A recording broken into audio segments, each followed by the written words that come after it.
It's been about 5 months since my last video covering Ashes of Creation's monthly development updates, and in that time we've seen some really solid progress shown each month, although I was definitely wrong about my prediction on Alpha 2 being announced sometime in Q1 2023. I like to do these Ashes update videos roughly every 3 to 6 months to keep the average casual MMO fan up to date with the project. I feel like if I did it more frequently than that though, it'd become annoying to most people, since we still have no idea when this game will actually release. But now is a good time for a recap because we've seen some really cool stuff since my last vid. In this video we'll cover 5 months of Ashes updates, including the Cleric Showcase, Day and Night Cycle with Constellations, the December Year in Review, the Alpha 2 Tank Archetype preview, the new UI and UI design process, as well as the Story Arc systems and Tower of Carphin preview from the most recent livestream in March. But first, sponsor. Call of Dragons is a massive brand new fantasy strategy game that's been in development for more than 3 years, and now it's finally here. At its heart, Call of Dragons is a 4X strategy game with MMORPG elements that allow you to get immersed in an original epic fantasy world that's full of personality and charm. After all, this game is made by the same team that created the incredibly popular RTS Rise of Kingdoms. Starting out, choose a faction: elves, humans or orcs. Each one has their own strengths and weaknesses. Next, train epic behemoths to aid your alliance in battle, and deploy them as your secret weapon. Level up and build a roster of heroes with unique skills that complement each other to turn the tides of battle in an instant, and unleash artifact skills for an even bigger advantage. Call of Dragons also has a true 3D terrain that shapes gameplay.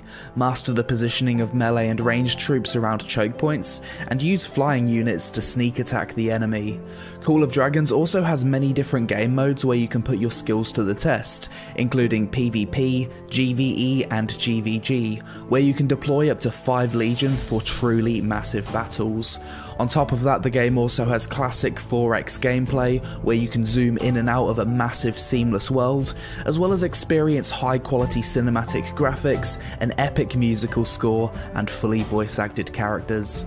Click the link in the description or scan the QR code on screen to play Call of Dragons, and use code PLAYCOD now to get epic rewards. Download now. So starting out with the Ashes November update. In this one we got a 41-minute long gameplay presentation that showed off a few things. First off, Stephen was playing as a female Vec, and I believe this was the first time we've seen this race/gender combo in game. The team basically show off the deer mounts for a bit, as well as a few nice aesthetics of the Riverlands biome. They travel to the top of the hill and give us our first look at the day-night cycle transition, as well as our first look at the multiple moons of Vera. Here I was impressed by how good the skybox looked, as well as the constellation system, which I'd never actually heard of before this livestream. Basically, you can look up in the night sky at certain locations, and eventually different constellations will appear, which will have an impact on the game's narrative and certain abilities. Visually, I thought this looked really cool, and I like immersive features like this in games where you actually have to look around at your environment. After that we got a showcase of the newly redesigned Cleric with its basic attacks and a few abilities, as the team fought their way through a graveyard. I thought the new Cleric looked a lot better than it did in Alpha 1, but with only a few abilities displayed, there wasn't really anything that made me say to myself, yeah, I want to play as a Cleric in this game. It was cool to see how different classes have abilities that can synergize together though. In one example, the warrior used Whirlwind to stagger enemies, then the Cleric used Chains of Restraint, which stuns enemies that are staggered. Eventually the team got far enough into the graveyard that they were able to look up and identify a second constellation. Overall, solid livestream. I liked the fog effect on the floor in the graveyard, nice to see some progress with the Cleric, and the constellation system is pretty cool. December's end of year livestream was a bit different. This one was a pre-recorded year in review style stream that basically went over all the progress that was made in 2022, which was a hell of a lot of progress. In 2022 we saw the following.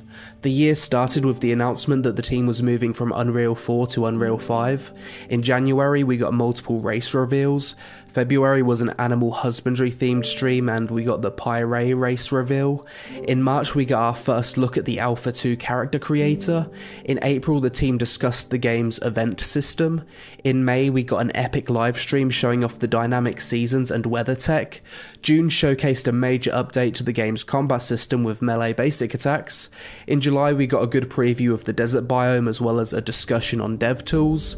In August the team announced that the map size was increasing by 2.5x, with less nodes to ensure the world feels realistic and there's enough space between nodes. September we got a look at the Ranger, basic weapon attacks and a few abilities. October's stream focused on the gathering system, and we basically learned that Intrepid was taking the best parts of New World's gathering and putting it in their game. And November was the Cleric, Female Vec, Riverlands and Constellations showcase that I've previously mentioned. So yeah, 2022 was a massive year of progress for this project, and a year in review livestream was certainly warranted. January 2023 was the Tank preview livestream, a 47-minute gameplay preview of a 4-man party once again fighting through the Riverlands, this time with Steven piloting the tank. He showed off a few abilities including a charge, a forward cone AoE, a shout, a damage mitigation toggle ability, and a frontal cone dome ability.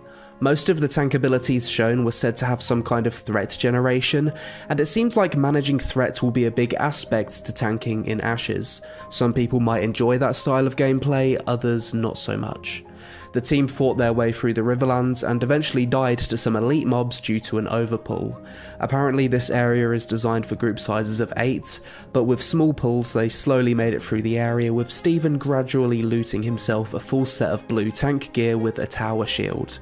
During this livestream, the thing that actually impressed me the most was the attention to detail in how some abilities interact with the environment. Here for example, the shout ability visually moves the grass in a cone. I thought this was so cool, and it's little things like this that make me feel connected to the world in an MMO. Later we also got our first look at the tank's active block ability. Personally I'm not too sure how well this will work with a hybrid combat system in the long run, but I guess we'll see during testing. Eventually they made it to the final boss of the area. Steven equips his full Titan Bark set, and that concludes the live stream.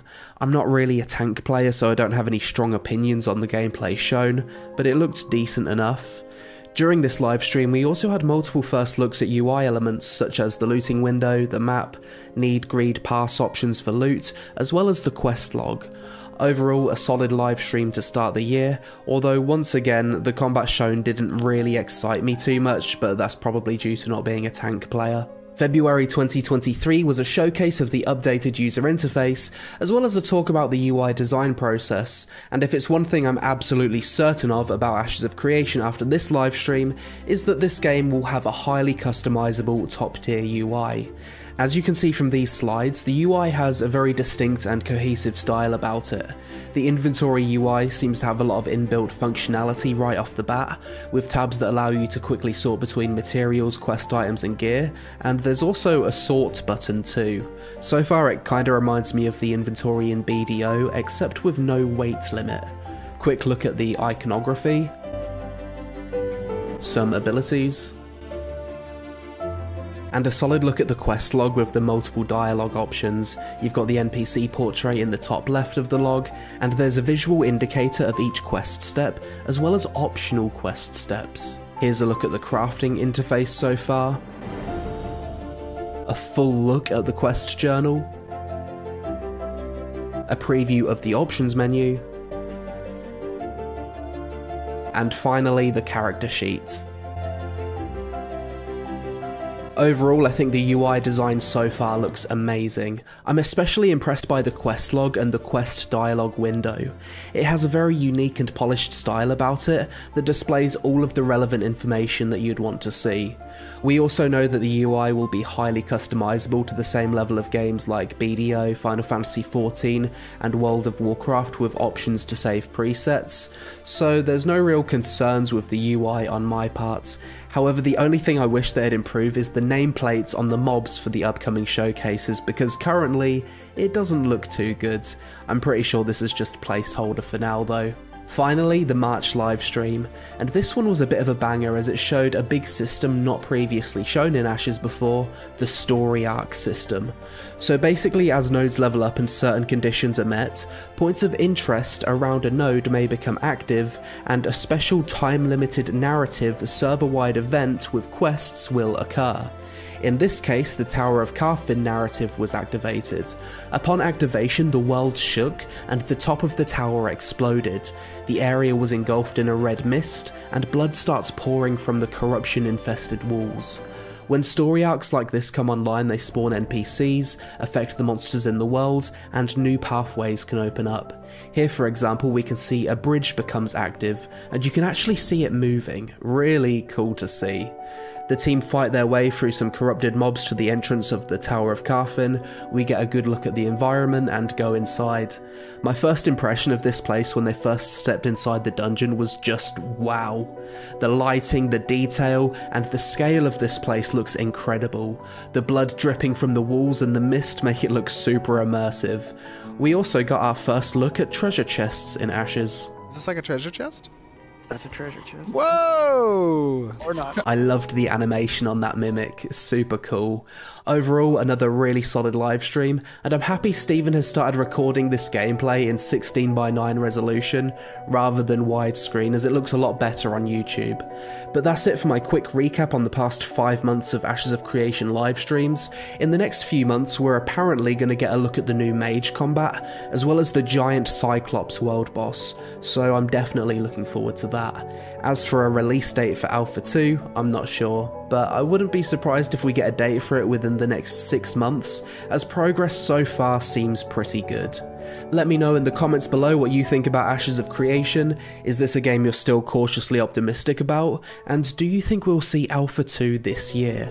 If you enjoy my content and want to support my Ashes of Creation coverage, then use my referral code or click the link in the description to create an account, and maybe I'll be rewarded for it one day when the game eventually releases. Social media on screen, help us out with a like for the algorithm gods. Thanks for watching, and I'll see you in the next one.